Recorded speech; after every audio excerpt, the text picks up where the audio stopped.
Olá a todos! Inscrevam-se no canal para mais histórias incríveis. E não se esqueçam de dar um gosto a este vídeo e comentar o que fariam nesta situação. Preparem-se para uma história que vos vai prender desde o primeiro segundo. Imaginam deixar o amor da vossa vida por pressão familiar apenas para que 5 anos depois a verdade regresse da forma mais impactante? Há 5 anos, um CEO milionário, pressionado pelos seus pais elitistas, terminou com o amor da sua vida. 5 anos depois, ela reapareceu com 2 meninos que eram a sua imagem viva. Um passado que assombra o presente Martim Antunes era um homem que o mundo admirava. Aos 32 anos, ele já era o CEO da Antunes Inovação, um império tecnológico multimilionário construído sobre inteligência artificial e a nuvem. Ele adornava as capas de revistas, fazia discursos em cimeiras mundiais e apertava a mão de presidentes. Cada foto dele mostrava a mesma imagem impecável. Cabelo louro dourado penteado na perfeição. Uns penetrantes olhos azuis que mostravam a quantidade certa de desapego e um sorriso que podia fechar negócios mesmo antes de ler um contrato. Ele vivia numa penthouse acima do Parque Eduardo VII. Conduzia um carro desportivo elétrico personalizado e vestia fatos feitos à medida que valiam mais do que a renda da maioria das pessoas. Para qualquer um que o visse de fora, ele era impecável, decidido, disciplinado e destinado à grandeza. Mas havia uma coisa que Martim não tinha, e pela qual uma vez quase arriscou tudo: o amor. 5 anos antes de assumir o seu papel como CEO, Martim tinha estado com alguém que não se encaixava no plano que a sua família tinha traçado para a sua vida. O nome dela era Inês Beltrão. Ela não era uma socialite nem uma investidora de tecnologia. Ela não tinha nascido na riqueza. Era uma estudante de arquitetura a pagar o seu curso com bolsas e trabalhos a tempo parcial, com manchas de tinta nas suas calças de ganga e cadernos cheios de esboços desarrumados. Tinha um longo cabelo castanho, uns olhos azuis expressivos e uma forma de olhar para Martim que o fazia sentir que ele era mais do que o seu título. Com ela, ele não tinha de atuar. Com ela, ele ria mais alto, dormia melhor e sonhava mais livremente. Eles se conheceram num evento de caridade para o qual ele só tinha ido por obrigação. Ela estava a ajudar a montar as luzes do palco e ele chocou com ela enquanto verificava o seu telefone. Foi o momento mais humano que ele tinha tido em meses. A relação deles floresceu em privado.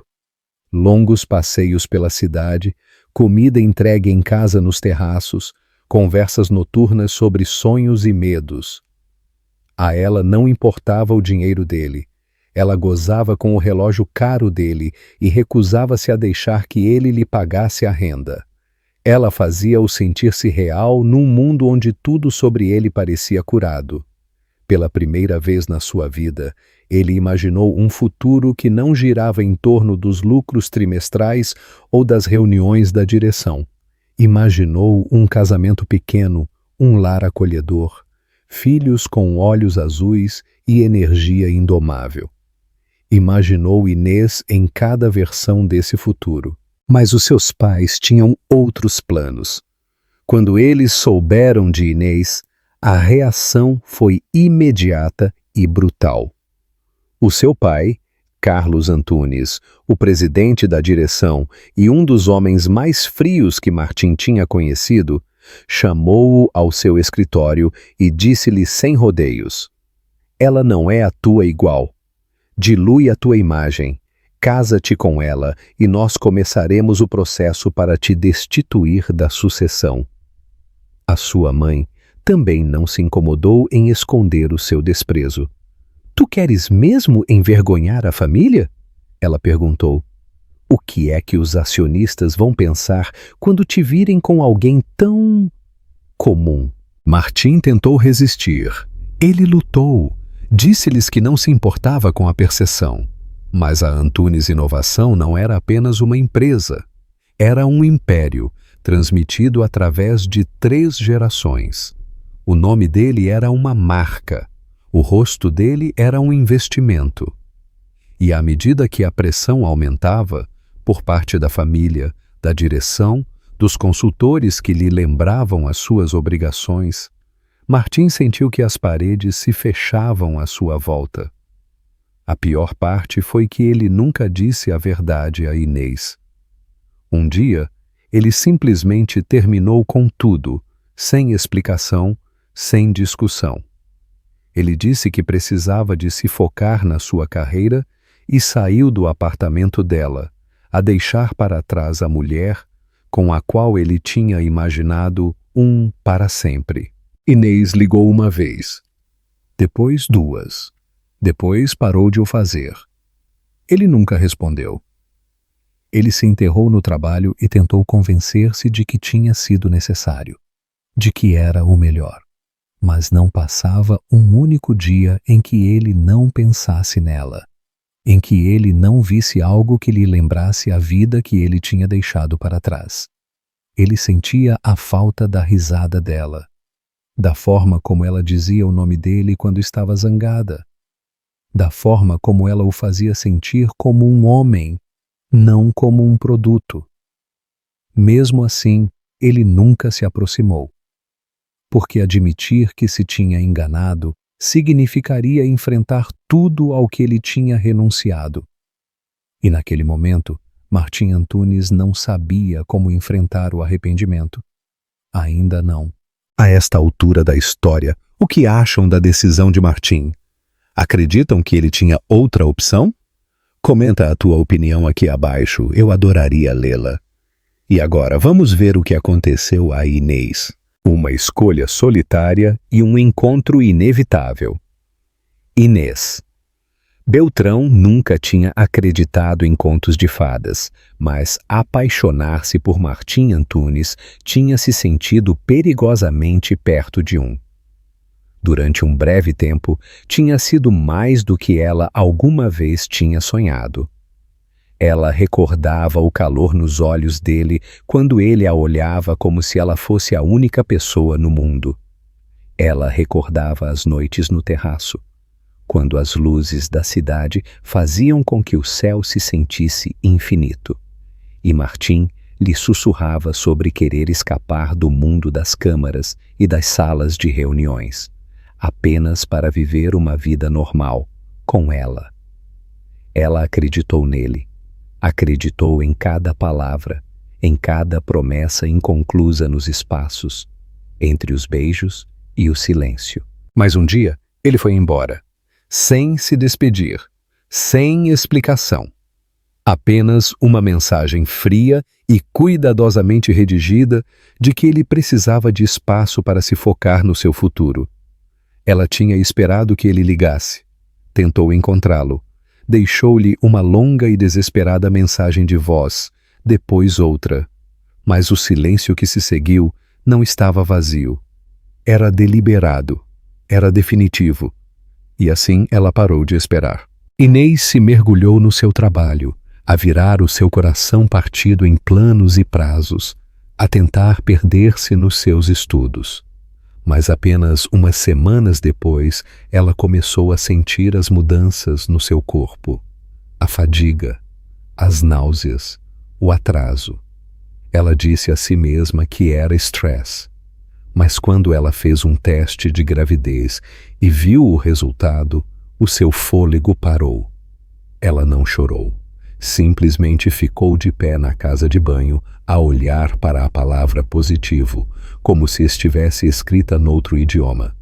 Depois, ela sentou-se na beira da sua cama e não disse nada durante muito tempo. O médico confirmou a sua gravidez, mas a ecografia revelou algo que ela não tinha esperado. 2 batimentos. Gêmeos. 2 vidas a crescerem dentro dela. 2 lembranças de um homem que se tinha ido embora sem olhar para trás. Ela considerou ligar para ele de novo. Ela imaginou o que ele lhe diria. Mas depois ela recordou a mensagem de voz, A fria resposta do assistente dele, a forma como ele se tinha desvanecido, como se ela não significasse nada, e ela percebeu que ela não podia passar por isso de novo. Assim, ela não ligou, não escreveu, apagou o número dele. Ela aceitou, no mais profundo da sua alma, que ele não ia voltar. Inês decidiu ir embora da cidade, já não havia lugar para ela lá. Ela aceitou um trabalho numa cidade mais pequena, em Coimbra, num escritório de arquitetura onde ninguém fazia perguntas sobre o seu passado. Ela alugou um apartamento modesto e viveu com cuidado, a poupar cada cêntimo. A gravidez de gêmeos foi difícil, mas ela foi mais dura. Ela trabalhou apesar dos pés inchados, das noites sem dormir e do medo de estar completamente sozinha no mundo. Ela tomava vitaminas pré-natais com cupons de alimentos. Ela saltava refeições para pagar a roupa de bebê. E quando chegou à altura, ela deu à luz 2 meninos saudáveis e bonitos, Tiago e Simão. Eles tinham o cabelo louro desde o início e os olhos mais azuis que ela tinha visto na vida. Era como olhar para 2 pequenas versões do homem que ela uma vez tinha amado. Ao princípio, partia-lhe o coração ver Martim nas caras deles. Mas com o tempo, esse sentimento suavizou-se em outra coisa, algo mais feroz: amor. Não pelo que poderia ter sido, mas pelo que era. Os seus filhos eram tudo. Eles eram selvagens, barulhentos, desarrumados e perfeitos. Eles eram a razão pela qual ela se levantava da cama quando o corpo lhe doía e a sua conta bancária chegava a 0. Ela trabalhava até tarde, aceitava trabalhos independentes, fazia plantas para lojas, cafés e até estábulos, qualquer coisa que mantivesse as luzes acesas. Ela dava de comer aos seus filhos, vestia-os, beijava as suas feridas e lia-lhes histórias antes de dormir, mesmo quando estava demasiado cansada para se aguentar de pé. Inês nunca disse o nome de Martim, nem uma única vez. Quando os meninos perguntavam por que é que eles não tinham um pai, ela dizia-lhes a verdade com delicadeza, que às vezes as pessoas vão embora porque têm medo do amor e que não é culpa deles, nem nossa. Ela não falava de vingança, não se detinha no passado. Virou toda a sua energia para criar 2 meninos gentis, curiosos e corajosos, que não tinham a mínima ideia de que eles carregavam um apelido que uma vez governou uma cidade. Acham que Inês fez o certo ao não dizer a Martim sobre os gêmeos? Tu terias feito o mesmo ou terias tentado contactá-lo de novo? E ainda assim, a altas horas da noite, quando eles dormiam, às vezes ela se encontrava a imaginar o que Martim diria se os visse. Ele os reconheceria como seus? Ele sentiria algo de todo? Ou ele faria o que ele sabia fazer melhor, dar a volta e fingir que nada daquilo importava? Ela dizia a si mesma que não importava, que a ela não importava, que ela tinha construído uma vida sem ele. E era verdade. Mas o destino, como sempre, tinha outros planos. O mundo desaba e a verdade se revela. O convite chegou inesperadamente, guardado na caixa de entrada do modesto e-mail de Inês, com uma linha de assunto genérica: Fórum de Futuros Arquitetônicos, Seleção de Oradores. Ao princípio, ela pensou que era um erro. Ela nunca tinha falado num evento importante e muito menos numa grande metrópole. Mas a mensagem era real. Eles tinham revisto a sua proposta de design para um abrigo de mulheres, sustentável, de baixo custo e focado na comunidade. E eles queriam que ela falasse no painel. Não era pago, mas eles cobriam a viagem e o alojamento. Era a oportunidade que ela tinha sonhado durante anos e o tipo de reconhecimento que ela nunca pensou que receberia como mãe solteira de 2 filhos, a lutar em segundo plano no mundo da arquitetura. Ela hesitou apenas um momento. Depois disse que sim. Regressar a Lisboa depois de 5 anos sentiu-se surreal. Tudo parecia igual, mas nada se sentia familiar.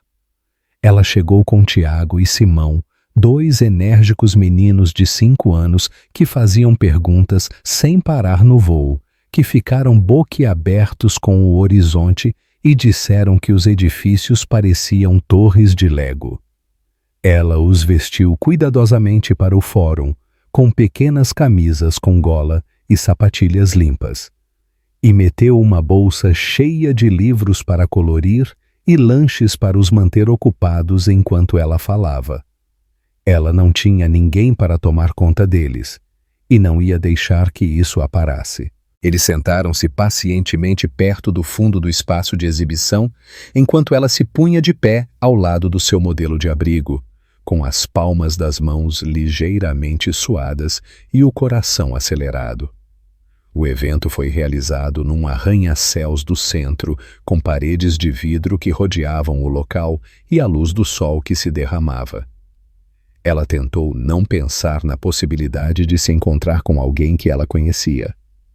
A cidade era grande. Ele não estaria ali. Por que é que ele estaria? Então, ela ouviu a sua voz. Estava a meio de responder à pergunta de um jornalista, quando a voz, baixa, segura e demasiado familiar para ser ignorada, se abriu caminho no ar. Ela congelou. O estômago dela revirou-se antes que os olhos dela o confirmassem. Martim Antunes estava a menos de 6 metros de distância, a rir suavemente com um grupo de patrocinadores com fatos elegantes. Ele não tinha mudado. O cabelo louro ainda imaculado, a postura tão natural como sempre, mas agora mais velho, mais duro nos cantos. A sua expressão era tranquila, até que se pousou nela. Inês viu o momento em que ele se apercebeu. Primeiro, confusão. Depois, choque. Depois, algo mais profundo. Os olhos dele desviaram-se para além dela, em direção aos 2 meninos sentados no chão atrás da sua mesa, a colorir em silêncio sobre o tapete. O tempo abrandou. O rosto de Martim ficou pálido. O olhar dele fixou-se nos gêmeos, e Inês pôde ver como as engrenagens giravam rápido e desesperado. Ela não se mexeu, não sorriu, não desviou o olhar. Ele caminhou em direção a ela. Ela ficou rígida a agarrar o canto da mesa de exibição como se ela pudesse a ancorar ao chão.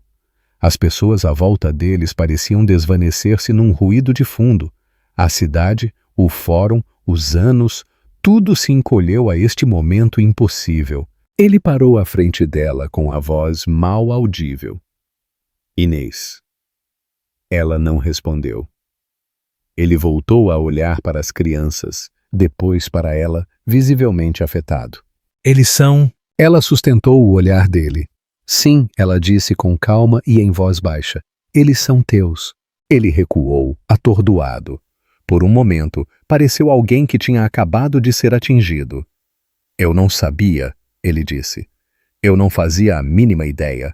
Eu sei, respondeu ela com voz firme. Eu tentei. Tu te certificaste de que eu não podia te localizar. Ele pestanejou a tentar processar tudo. Mas por que é que tu não tentaste de novo? Inês riu suavemente, amarga e cansada. Eu o fiz, eu deixei mensagens, eu enviei cartas. O teu assistente disse-me para não voltar a ligar. Eu presumi que tu tinhas tomado a tua decisão. Martim olhou para baixo, o peso da compreensão a instalar-se pesadamente no seu rosto. Ele se voltou a olhar para as crianças que continuavam a não saber quem ele era. Tiago levantou a vista, sorriu e acenou inocentemente. Eu preciso de falar contigo, disse Martim com a voz ligeiramente quebrada. Inês cruzou os braços. Agora tu queres falar?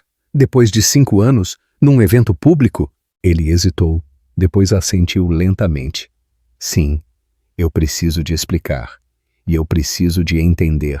Ela olhou fixamente para ele durante muito tempo, A dor que ela tinha enterrado no mais profundo do seu interior veio à tona, mas ela não a deixou ver.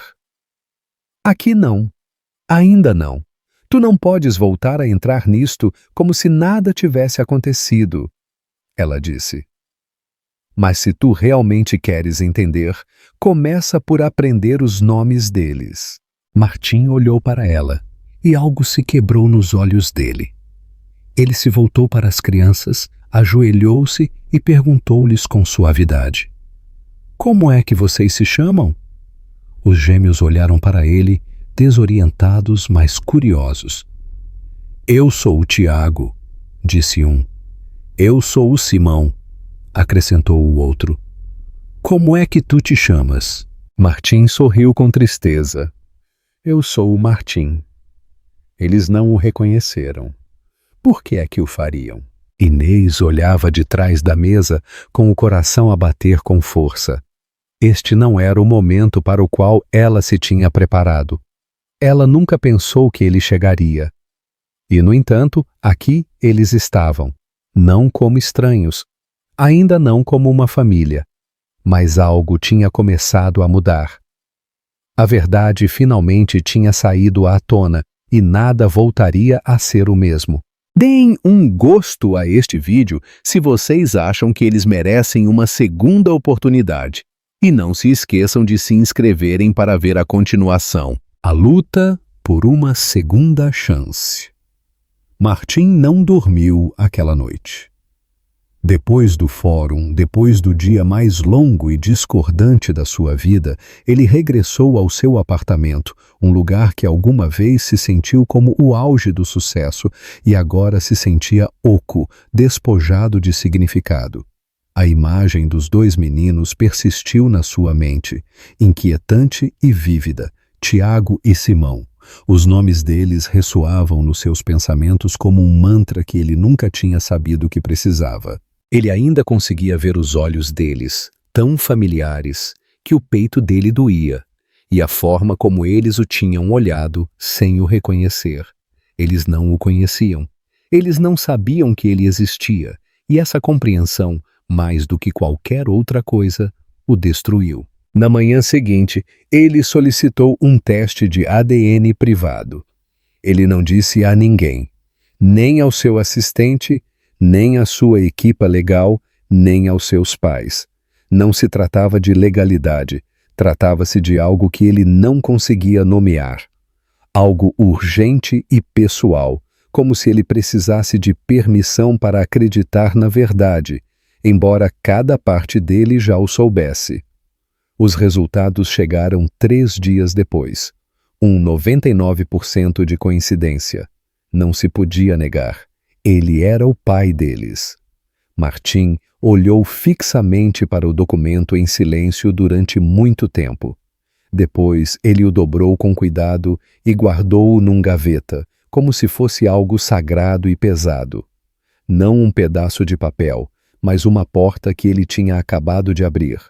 Uma porta que, sem ele o saber, ele tinha fechado com chave de fora há 5 anos. Ele contactou Inês através da coordenadora do evento, sem querer pressionar demasiado.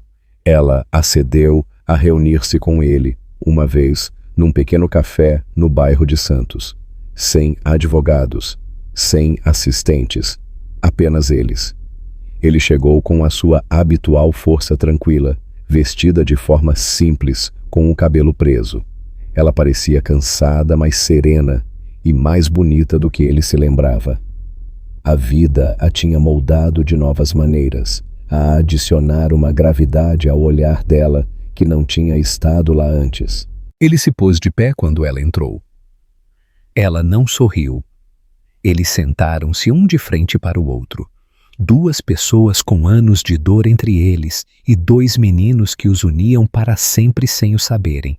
Durante um longo momento, eles não disseram nada. O barulho do café zumbava à volta deles. Copos que tilintavam, leite fumegante, conversas tranquilas. Eu tenho os resultados, disse Martim finalmente. Eles são meus. Inês assentiu. Eu sei. Ele passou uma mão pelo cabelo, a lutar para encontrar palavras que significassem o suficiente. Eu não sei o que te dizer. Ela olhou para ele com os olhos claros. Então não digas nada que tu não sintas. Agora eu sinto tudo, ele disse. Só, Inês, eu não sabia. Eu te juro que eu não sabia. Eu acredito em ti, ela disse. Mas isso não apaga o que se passou. Ele olhou para baixo com a vergonha a invadi-lo. Eu queria lutar por ti. Eu ia fazê-lo, mas os meus pais, a direção, tudo se desmoronou. Eu não sabia como ser o homem que eles esperavam e o homem de que tu precisavas. Tu os escolheste a eles, ela disse sem malícia. Tu foste embora. Ele assentiu lentamente. Eu fui, e eu tive de criá-los sem ti, continuou ela. Enquanto tu construías impérios, eu construía berços. Enquanto tu fazias discursos, eu tentava conseguir o suficiente para o jantar. Martim encolheu-se. As palavras dela não eram cruéis. Elas eram apenas verdadeiras, e elas atingiram mais forte do que ele poderia ter previsto. Eu não peço perdão, ele disse. Ainda não. Eu só quero uma oportunidade de os conhecer, de ser parte das vidas deles, mesmo que seja apenas em pequena escala, mesmo que seja apenas... Ele fez uma pausa, com a voz a falhar. Eu não posso voltar, Inês, mas eu posso aparecer agora. Eu posso tentar. Ela o estudou com atenção. Eles têm 5 anos. Eles não entendem de traição ou lealdade, mas eles entendem de presença. Tu não podes entrar e sair. Tu não podes começar e parar. Se tu queres estar nas vidas deles, tem de ser até ao fim. Eu estou, ele disse sem hesitar. Custe o que custar. Ela assentiu, ainda cautelosa, mas algo na sua postura suavizou-se. Então tu vais começar devagar. Vais buscá-los à escola um dia. Vais ao parque, senta-te com eles, deixa que eles se aproximem de ti. Se eles fizerem perguntas, responde-as honestamente. Se eles fugirem de ti, não os persigas. Apenas fica lá. Martim assentiu com humildade. Está bem, eu posso fazer isso. Enquanto eles saíam da cafetaria, eles não se despediram com abraços ou promessas. Apenas com um entendimento, um frágil acordo entre duas pessoas que já não estavam apaixonadas, mas que estavam ligadas para sempre. Inês caminhou à frente e Martim a seguiu a uma distância respeitosa. Não como um casal, ainda não como um pai, mas sim como um homem que finalmente tentava arranjar o que uma vez tinha corrido tão terrivelmente mal. O quão difícil acham que foi para Inês aceitar esta proposta de Martim? E o que acham que Martim fará agora? A terceira chance. A primeira visita de Martim à escola das crianças não se parecia em nada com os eventos corporativos a que ele estava acostumado.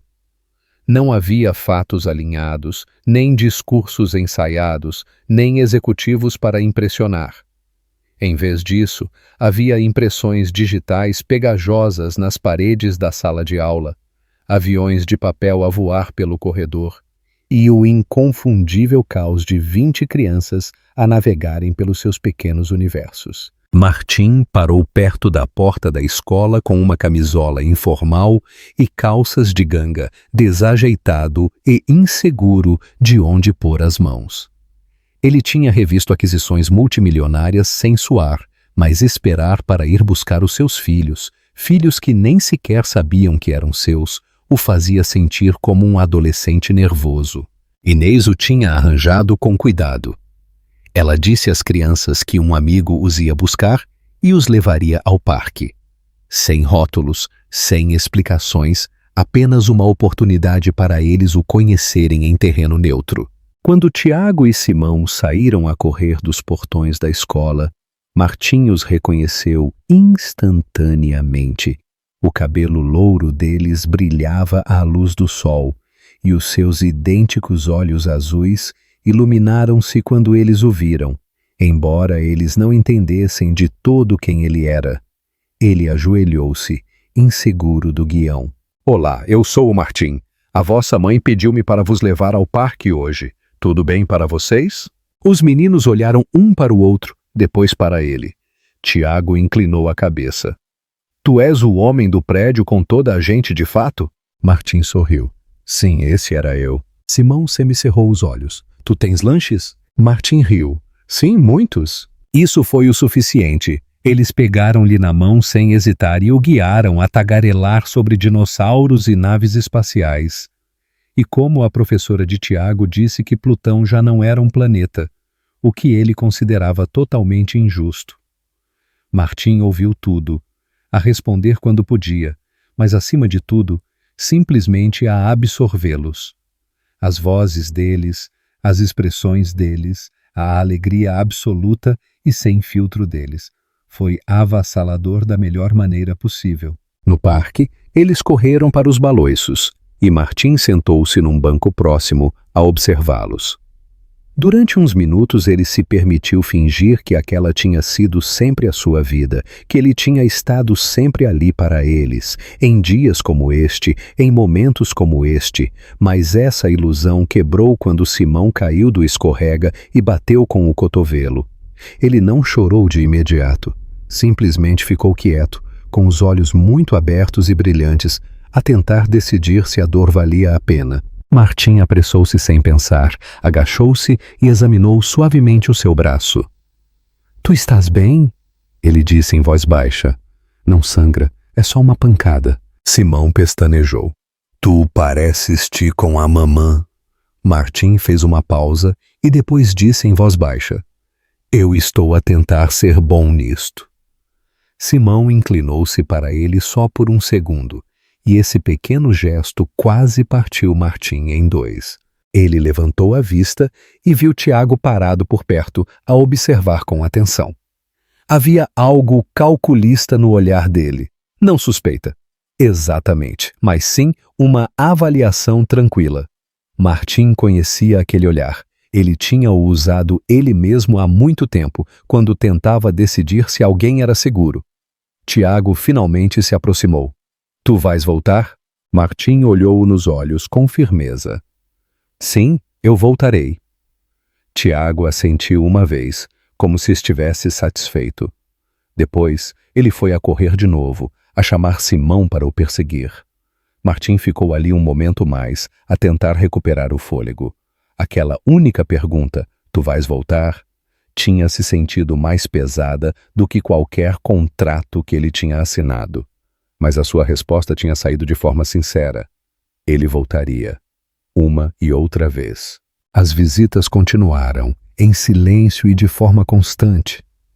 Martim aparecia na recolha da escola, no parque, nas festas de aniversário de colegas de turma que ele não conhecia. Ele aprendeu quais os sumos que eles odiavam, qual o super-herói que estava na moda naquele momento e como os separar quando eles brigavam pelo mesmo pedaço do ego. Ele aprendeu a ajoelhar-se e a ouvir de verdade, a guardar o seu telefone, a simplesmente estar lá. Com o tempo, as crianças se acostumaram a ele e riam mais. Chamavam-no pelo seu nome com um pouco mais de familiaridade. Tiago começou a fazer perguntas. Tu conhecias a minha mamã quando ela era jovem? Tu vives numa casa muito grande? Por que é que tu não tens filhos? Martim respondia honesta e cuidadosamente. Ele nunca os apressava. Ele nunca tentou ganhar algo que eles não estavam prontos para dar. Uma tarde, enquanto os acompanhava de volta ao apartamento de Inês, Simão lhe pegou na mão sem que lhe fosse pedido.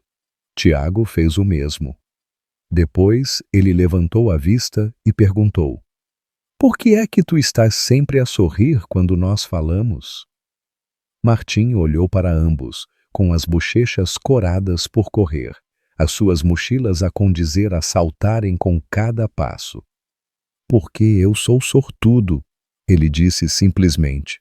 Eu posso estar aqui com vocês. Inês estava à espera na porta, com os braços cruzados, insegura. Ela sempre o observava de perto depois de cada visita, como se tentasse medir se ele tinha ganho outra. Mas desta vez, algo mudou. Ela viu as crianças a correrem lá para dentro, a rirem, a contarem-lhe sobre os baloiços e como Martim quase caiu ao tentar correr com eles. E depois ela olhou para ele. Tu não te foste embora hoje, ela disse em voz baixa. Tu ficaste mesmo quando o Simão se assustou. Tu ficaste mesmo quando o Tiago caiu. Martim assentiu. Eu disse-lhes que o faria. Inês olhou para baixo, depois para ele. Continua a fazer isso. E assim, sem grandes gestos ou discursos emotivos, o muro entre eles baixou. Não tinha desaparecido, mas era mais fino. E Martim soube que isto não se tratava de ser perdoado num momento. Tratava-se de aparecer em centenas deles, e ele o faria, todas as vezes. O verdadeiro significado de Pai Martim não esperava que a palavra chegasse tão cedo. Tinham passado quase 3 meses desde que ele começou a ver Tiago e Simão regularmente. Ele nunca faltava a uma visita, nunca chegava atrasado. Ele aprendeu a sentar-se em silêncio quando eles estavam de mau humor, a participar quando lhe pediam ajuda com os puzzles e a ouvir quando eles só precisavam de falar, mesmo se o que eles diziam não fazia muito sentido. Ele teve o cuidado de não pressionar demasiado depressa. Ele tinha aceite o fato de que, por agora, ele era apenas o Martim, o homem que trazia bons lanches, que jogava às escondidas sem verificar o seu telefone e que ria das piadas deles, mesmo quando elas não faziam sentido. Mas algo tinha mudado. Era um sábado à tarde. Inês tinha uma entrevista para um novo contrato de design e pediu a Martim se ele podia tomar conta das crianças durante umas horas. Ele aceitou de imediato e ela os deixou no seu apartamento, que ele recentemente tinha adaptado para crianças, apesar de ele nunca ter pensado que precisaria. Os brinquedos agora viviam em cestos de vime na sala de estar. Uma pequena mesa com lápis de cera e papel de construção sentava-se perto da janela. O frigorífico estava cheio de sumos, queijinhos e do tipo de cereais com nuvens que ele não aprovava, mas comprava de qualquer forma, porque eles adoravam. Essa tarde eles construíram um elaborado forte com almofadas entre os sofás, com túneis e um centro de comando feito de velhas caixas de sapatos e lanternas. Tiago declarou-se capitão. Simão insistiu em ser o oficial de ciências porque ele tinha trazido uma lupa. Martim seguiu o jogo como comandante Papá, um nome que Simão inventou a meio do jogo deles e disse sem pensar. Martim congelou por um segundo, apanhado de surpresa pela palavra. Papá? Ele não respondeu de imediato, com medo de que, se ele reagisse demasiado, Simão se retrataria. Assim, ele apenas sorriu e seguiu o jogo. Mas por dentro, ele era uma confusão de emoções. A palavra continuava a ecoar na sua mente. Ele ainda não a tinha ganho. Ou talvez sim, lentamente, em pedaços. Não através de grandes gestos, mas através da inconsistência, do tempo e do amor tranquilo. Mais tarde, depois de eles terem comido comida entregue em casa e estarem deitados debaixo do forte de almofadas a ver desenhos animados, Simão se aninhou ao lado dele e olhou para ele. Eu posso chamar-te de papá agora? Ou eu tenho de esperar? Martim sentiu que a garganta se lhe atava. Ele olhou para o rosto pequeno e sério de Simão. Depois para Tiago, que também o olhava, a segurar em silêncio o seu dinossauro de peluche favorito. Martim estendeu a mão e os puxou para perto. Tu podes chamar-me como te apetecer, ele disse com a voz a falhar. Mas se tu quiseres chamar-me de papá, eu ficaria muito orgulhoso disso. Simão assentiu. Tiago deu-lhe um pequeno sorriso, do tipo que diz mais do que as palavras.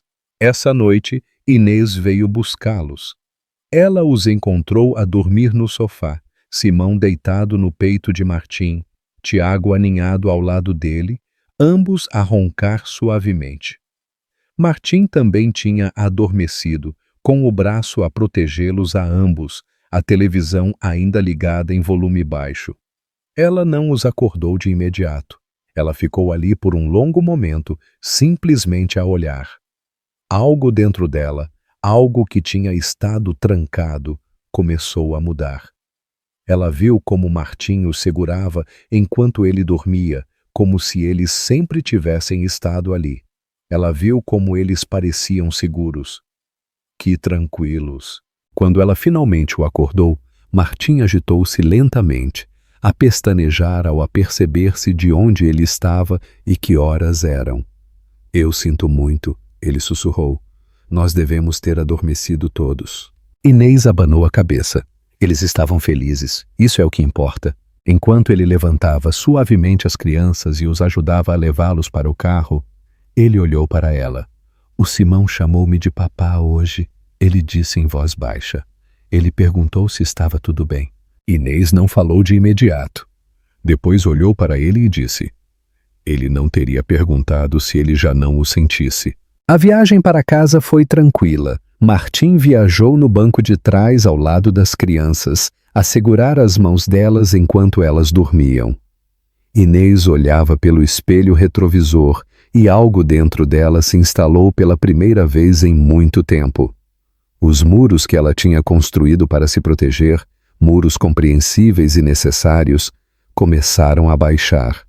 Não de uma vez, mas peça por peça. Essa noite, Martim não conseguiu dormir. Ele ficou acordado no seu apartamento, a olhar para o teto, a pensar na forma como o Simão o tinha olhado quando ele disse a palavra papá. Não era um título que se podia reclamar. Tinha de ser dado. Ganho. E agora tinha-o sido. No silêncio daquela noite, pela primeira vez em anos, Martim se sentiu completo, não pelo sucesso ou a riqueza ou a reputação, mas porque dois pequenos meninos tinham decidido deixá-lo entrar. Não como um convidado, não como um visitante, mas sim como o pai deles. Comenta abaixo se achas que a história terá um final feliz. E não te esqueças de te inscrever se ainda não o fizeste. O ajuste de contas e o verdadeiro sucesso. Martim não tinha planeado enfrentar os seus pais. Ele o tinha evitado durante meses, a reprimir o impulso de cada vez que ele surgia, a focar-se em vez disso em aparecer para Tiago e Simão, em ganhar a cautelosa confiança de Inês, em construir algo genuíno a partir dos pedaços da vida que ele uma vez tinha destruído.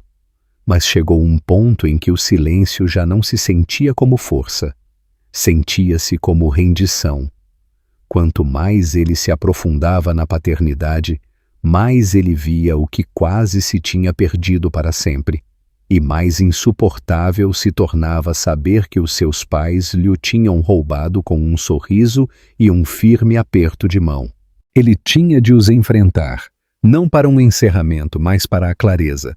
Ele precisava que eles vissem o que eles tinham feito e, o que é mais importante, o que ele nunca lhes permitiria voltar a fazer. Ele chegou à propriedade dos Antunes num domingo de manhã. Era exatamente como ele se lembrava, impecavelmente ajardinada, fria e tranquila. Um lugar projetado para as aparências, não para o conforto. O seu pai o recebeu na biblioteca, sentado na mesma cadeira de couro onde tantas conversas passadas tinham sido enquadradas como sermões. A sua mãe apareceu momentos depois, tão imaculada como sempre, com uma expressão ilegível. "Eu estou surpreendido por tu teres vindo", disse o seu pai, a cruzar as mãos. "Nós não pensamos que nós voltaríamos a ouvir falar de ti." Martim não se sentou.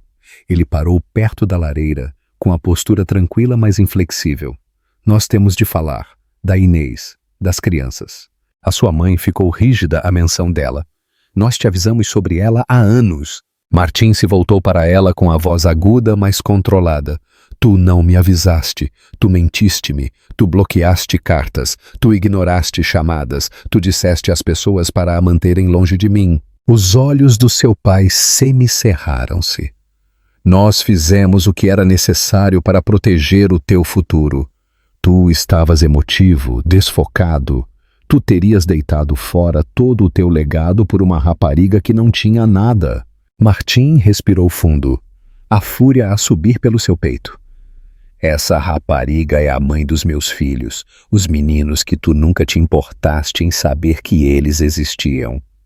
Ela os criou sozinha, sem nada, e eles se tornaram melhores do que qualquer coisa que esta família já produziu. A sua mãe se pôs de pé, com a voz cortada. Não sejas dramático. Tu pensas que nós não nos sacrificamos por ti? Por este nome. O teu sucesso. O meu sucesso, interrompeu Martim, já não tem nada a ver com este nome. A companhia, a imagem, o dinheiro, nada disso importa se isso me custa a minha humanidade. Tu tentaste fazer-me escolher entre o amor e o legado, e eu te ouvi. Eu me afastei da única coisa real que eu tinha, mas eu não vou cometer esse erro de novo. Houve um pesado silêncio. O seu pai se recostou, com um tom de repente mais frio, mais estratégico. E agora? Tu vais brincar a casinha com uma mulher e fingir que tu és um homem de família? Tu achas que o mundo vai engolir isso? Martim olhou para ele, enojado. Eu não me importo com o que o mundo engole. Eu me importo com o que o Tiago e o Simão veem quando eles olham para mim. Eu me importo com que tipo de homem eu sou quando eu os deito na cama à noite. E eu me importo com a mulher que carregou com esse peso quando eu fui embora. A sua mãe abriu a boca, mas ele não a deixou falar. Eu não estou aqui para pedir a vossa bênção. Eu estou aqui para vos dizer que o vosso controlo acaba aqui. Se vocês não podem aceitar a minha família, vocês não farão parte das nossas vidas. Essa é a vossa escolha. Mas eu acabei de viver debaixo da vossa versão do sucesso. Eles não responderam de imediato. Houve uma fissura na sala, uma fratura visível na ilusão de poder que eles sempre tinham exercido sobre ele. Pela primeira vez, Martim não era o menino que procurava aprovação. Ele era o homem que traçava a linha. Eu sinto pena de vocês. Ele adicionou em voz baixa. Vocês nunca os conhecerão. Vocês nunca poderão ouvir o Tiago a explicar como ele acha que a lua controla os sentimentos, ou ver a forma como o Simão desenha os seus sonhos. Vocês vão perder tudo, e um dia vocês vão perceber que vocês trocaram os vossos netos pelo controlo. Ele deu a volta e saiu, a deixá-los na sua casa perfeita e vazia. Quando ele regressou ao seu apartamento, Inês e as crianças estavam à espera. Ela levantou a vista quando ele entrou, a ler o rosto dele num instante. Tu lhes disseste? Ela disse. Ele assentiu. Tudo. E? Eles não aceitaram bem. Inês se aproximou. Tu te arrependes? Martim olhou para os seus filhos, que estavam a construir torres de blocos no chão, as suas risadas a ecoar pelo quarto. Nem por um segundo, ele disse. Essa noite, depois de as crianças estarem na cama, Inês lhe entregou uma pequena caixa. Dentro havia uma fotografia, uma que ela tinha tirado há semanas quando ele não estava a olhar. Ele estava sentado na relva do parque, com Simão no seu colo, Tiago apoiado ao lado dele, os três a rirem às gargalhadas. Ela a tinha impresso, tinha-a emoldurado. Um gesto silencioso, um agradecimento, um começo. Martim segurou a foto durante muito tempo, antes de a colocar na estante ao lado dos projetos de arte das crianças. Já não precisava da validação de ninguém mais do que deles, a sua família, o seu futuro, a vida que ele escolheu. Finalmente, nos seus próprios termos. O que acham da decisão de Martim de enfrentar os seus pais? E o que significa este pequeno gesto de Inês? Um final de conto de fadas realista. O outono em Lisboa tinha uma forma de suavizar tudo. Os cantos afiados dos edifícios desvaneciam-se sob uma luz dourada. O barulho do trânsito parecia mais suave e até o vento tinha uma espécie de tranquilidade. Para Martim, a mudança das estações refletia o que estava a acontecer dentro dele. Algo que tinha estado frio durante muito tempo tinha começado a descongelar, e no seu lugar havia um calor que ele uma vez tinha temido não merecer. Tinha passado quase um ano desde que ele soube de Tiago e Simão, e cada dia desde então tinha sido uma escolha. Ele os tinha escolhido. Ele tinha escolhido Inês. Ele tinha escolhido aparecer uma e outra vez, não como o homem perfeito, mas como um presente. A vida não era impecável, mas estava cheia. As suas manhãs começavam com cereais derramados, meias que não combinavam e o caos de tirar 2 meninos de 5 anos pela porta.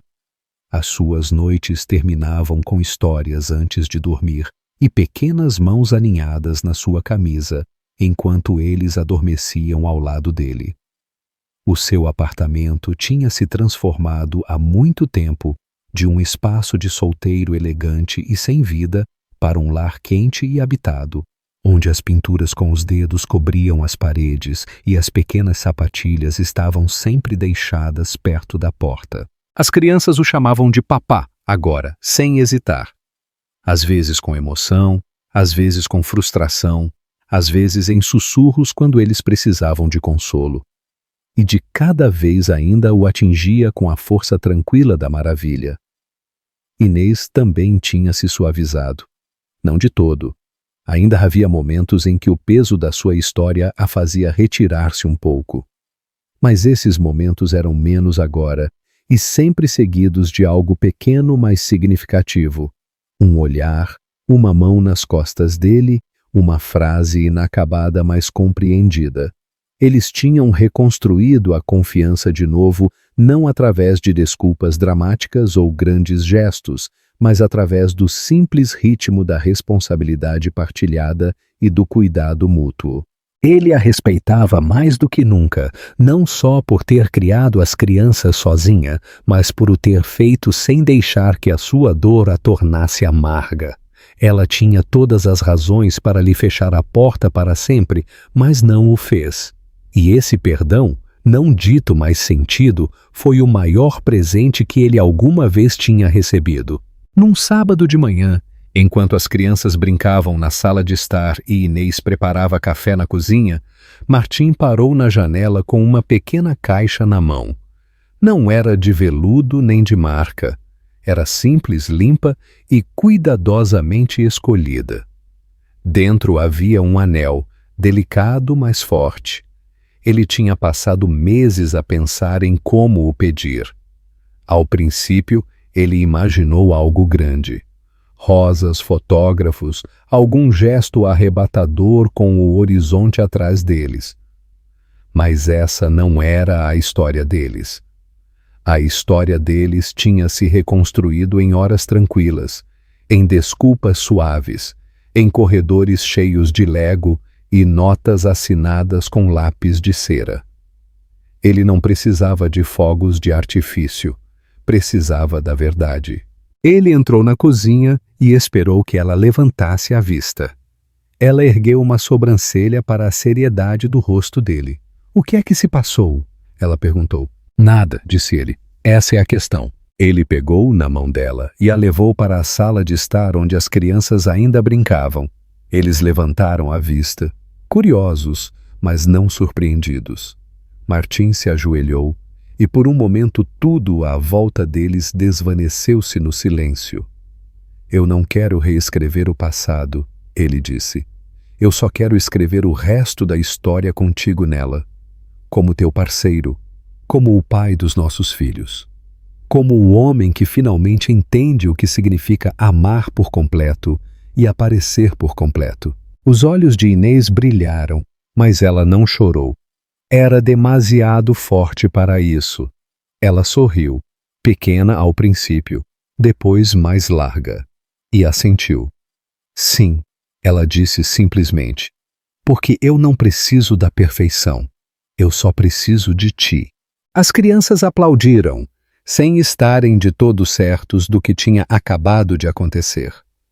Mas a sentirem que era algo bom, amontoaram-se nos braços dele, a fazê-lo perder o equilíbrio, até que todos eles se desmoronaram num monte de risadas no tapete. O casamento chegou uns meses depois. Não foi extravagante. Não tinha de ser. Eles celebraram-no no pequeno jardim comunitário que Inês tinha ajudado a desenhar anos atrás. Os amigos se reuniram, próximos e tranquilos, sentados entre fileiras de cravos e cercas cobertas de era. As crianças usavam coletes a condizer e carregavam as alianças, demasiado entusiasmados para caminharem devagar pelo corredor. Inês usava um simples vestido de marfim, com o cabelo solto e uma margarida presa atrás de uma orelha. Martim não conseguia parar de sorrir enquanto ela caminhava em direção a ele, os seus passos firmes, os seus olhos fixos nos dele. Não houve discurso sobre o destino, nem citações de poemas. Apenas votos pronunciados do coração, curtos, honestos e sem polimento. Promessas de se escolherem mutuamente, não só nos dias brilhantes, mas também nos difíceis. Promessas de criarem juntos, de cometerem erros e os perdoarem, de se responsabilizarem mutuamente e de se manterem próximos. Quando eles se beijaram, não foi o tipo de beijo que marcava um começo. Foi o tipo que selava algo já construído, lenta, dolorosa e lindamente. Depois, enquanto o sol se punha e o jardim brilhava com uma luz dourada, Tiago e Simão corriam pela relva a gritar de alegria. Martim ficou a observá-los, com a sua mão entrelaçada na de Inês, com o peito cheio de um pedaço que ele nunca tinha conhecido na sua vida anterior de salas de reuniões e silêncio. Uma vez ele tinha acreditado que o sucesso significava poder, imagem, controlo, mas de pé ali, descalço num jardim, com o amor da sua vida ao seu lado e os seus filhos a perseguir borboletas à sua frente, ele finalmente entendeu o que realmente significava. Ele estava em casa, por completo, finalmente. E desta vez ele não ia a lado nenhum. O final poderoso e sutil. Afinal, o final desta história não é apenas satisfatório, é sutilmente poderoso. Não se baseia numa redenção exagerada ou numa perfeição de conto de fadas, mas celebra o lento e humano trabalho da reconstrução. A transformação de Martim não é instantânea, mas ganha, passo a passo, através da presença, da humildade e da vontade de enfrentar o que ele uma vez fugiu. Isso é o que a torna significativa. A força de Inês é a espinha dorsal emocional da história. Ela nunca precisou de ser salva. Ela precisava de respeito, consistência e verdade. E no final, ela conseguiu tudo. Não porque ela perdoou facilmente, mas porque ela sabia o seu valor. O amor que eles redescobrem não é ingênuo ou idealizado. É maduro, estratificado com dor e cura, e mais forte devido ao que eles sobreviveram. A imagem final, uma família baseada no amor, na escolha e nas segundas oportunidades, não é apenas bonita, é esperançosa. Lembra-nos de que as coisas partidas nem sempre se perdem. Às vezes apenas esperam para serem reconstruídas tijolo a tijolo com honestidade. Não te esqueças de comentar se gostaste desta história e inscreve-te para não perderes as próximas. Obrigado por assistires.